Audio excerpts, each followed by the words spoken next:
નમસ્કાર મિત્રો, સ્વાગત છે તમારું આપણી આ યુટ્યુબ ચેનલમાં જેનું નામ છે ગુજરાતી જીકેની જમાવટ.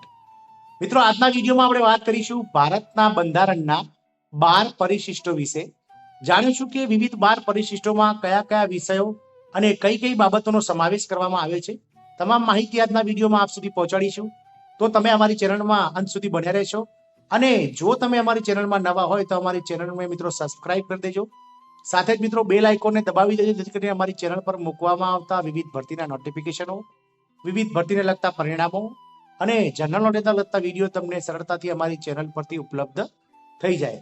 તો મિત્રો, ભારતના બંધારણના પરિશિષ્ટોની વાત કરીએ તો કુલ ભારતના બંધારણમાં 12 પરિશિષ્ટો છે અને 413 જેટલી મિત્રો જે છે તે ભાગો બહાર પાડવામાં આવેલા છે. તો મિત્રો, પહેલા પરિશિષ્ટની વાત કરીએ તો પ્રથમ પરિશિષ્ટમાં ભારતના રાજ્યોના નામ તથા કેન્દ્ર શાસિત પ્રદેશોના વિસ્તારનું વર્ણન અને યાદી સમાવિષ્ટ કરવામાં આવી છે. એટલે કે પ્રથમ પરિશિષ્ટ છે તેમાં ભારતના 28 રાજ્યોના નામ અને 8 કેન્દ્ર શાસિત પ્રદેશોના નામ, તેમના વિસ્તાર વગેરેનું વર્ણન કરવામાં આવ્યું છે.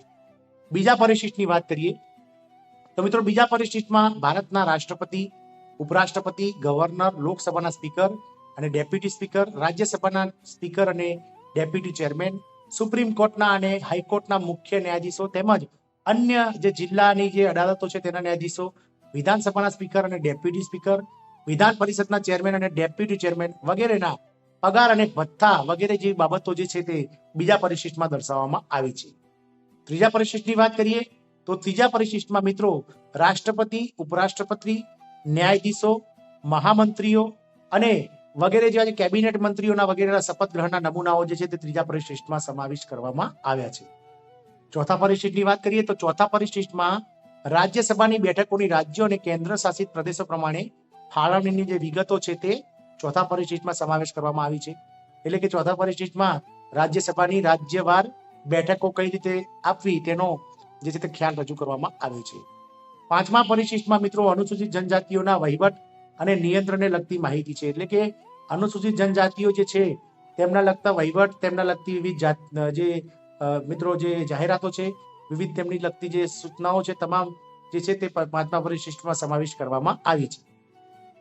છઠ્ઠા પરિશિષ્ટની વાત કરીએ તો છઠ્ઠા પરિશિષ્ટમાં આસામ, મેઘાલય, ત્રિપુરા અને મિઝોરમ જેવા રાજ્યોના જનજાતિના ક્ષેત્રોમાં વહીવટની બાબતોનો ઉલ્લેખ કરવામાં આવ્યો છે. મિત્રો, જે આપણું નોર્થ ઇસ્ટ સ્ટેટ છે, જે મિત્રો 7 સિસ્ટર કહેવાય છે, તેવા આસામ, મેઘાલય, ત્રિપુરા અને સિક્કિમ, મિઝોરમ વગેરે જેવા રાજ્યોના જનજાતિના વહીવટોના ક્ષેત્રોના વહીવટોની બાબતો છઠ્ઠા પરિશિષ્ટમાં સમાવેશ કરવામાં આવી છે.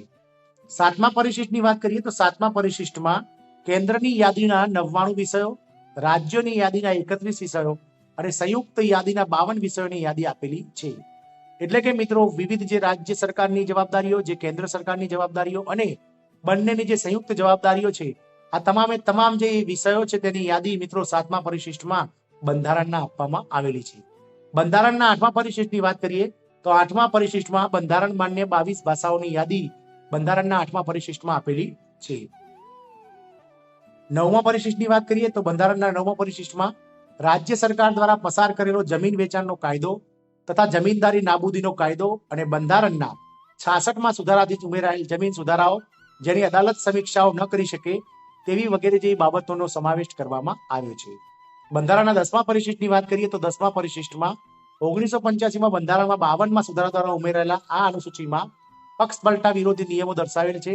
તે અનુસાર જે પક્ષમાંથી ચૂંટાયા હોય તે પક્ષને છોડીને અન્ય પક્ષમાં જોડાય કે પક્ષના આદેશનો એટલે કે વિહિપનો અનાદર કરે તો સભ્ય પદેથી ગેરલાયક ઠરે. જો કે પક્ષ કાઢી મૂકે કે એક સાથે ત્રીજા ભાગના સભ્ય પક્ષ પલટો કરે તો ગેરલાયક ઠરશે નહીં. મિત્રો, 11મા પરિશિષ્ટની વાત કરીએ તો 11મા પરિશિષ્ટમાં મિત્રો બંધારણના 73મા સુધારાથી ઉમેરવામાં આવી છે, જેમાં પંચાયત રાજને લગતી સત્તા અને અધિકારની 29 વિષયોની યાદી આપવામાં આવેલી છે. એટલે કે મિત્રો 73મા બંધારણ સુધારાથી જે છે તે પંચાયતી રાજમાં મિત્રો 11મું પરિશિષ્ટ ઉમેરવામાં આવી છે, જે પંચાયતી રાજને લાગુ પડતું છે.